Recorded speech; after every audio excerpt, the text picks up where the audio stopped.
Hello, this is Courtney with C Clark Creative. Thanks for stopping by.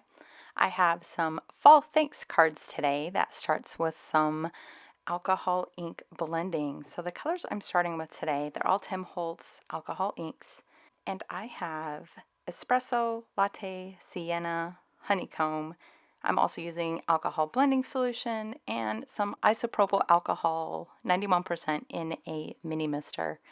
So what I'm doing here is adding ink, adding blending solution, using the alcohol ink blower to move these colors around, adding spritz of the isopropyl alcohol, and just adding ink and layering until I've got a full panel of color, fall colors. These colors worked really great together. I was really pleased with how they came out.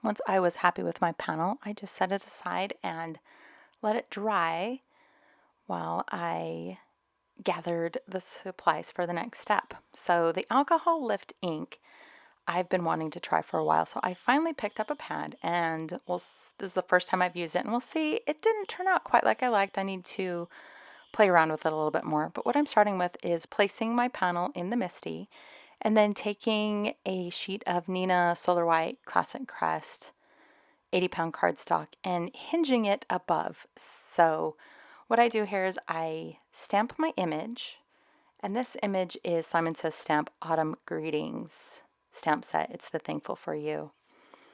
So I ink using the alcohol lift ink. I stamp onto the alcohol ink pad, and then I flip that Neenah card panel down and transfer the ink. I do this a few times just to get a better impression, but I still didn't get the results I was looking for. I need to play around with this some more and see if I can't get better results. But what I decided to do is take the Thanks frame die from Simon Says Stamp and use that on this panel and some mirrored cardstock. The sentiment part I did from the mirror, and then the background frame from that alcohol panel. And then I'm just using some Distress Collage Medium to adhere these together. So one cut from the gold mirror can get you two cards, one from the text and one from the negative space, which you see here. I did have to cut a second background panel,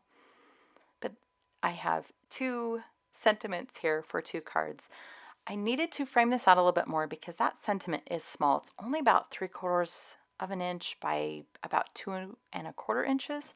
So I have some My Favorite Things cardstock here, Kraft and Tangy Orange, and just used the Waffle Flower A2 layers dies to cut additional layers. And then from the gold mirror cardstock, I cut a large size. Now, I hate to cover up a bunch of gold cardstock, so what I did is I cut the middle out the exact same size as that orange piece of cardstock so it could just lay down right inside.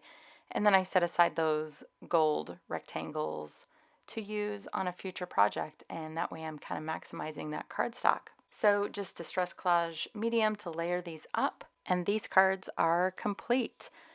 Now I took some Pinkfresh Studios Ornate Banners dies to cut some of the same cardstock and some white to create that third card. And then I've got some close-ups for you. So I still used that panel. On its own, it's still very beautiful and looks great. So I'm glad I did still create a card from it. I'm thankful you joined me today, and I hope to see you again soon. Bye-bye.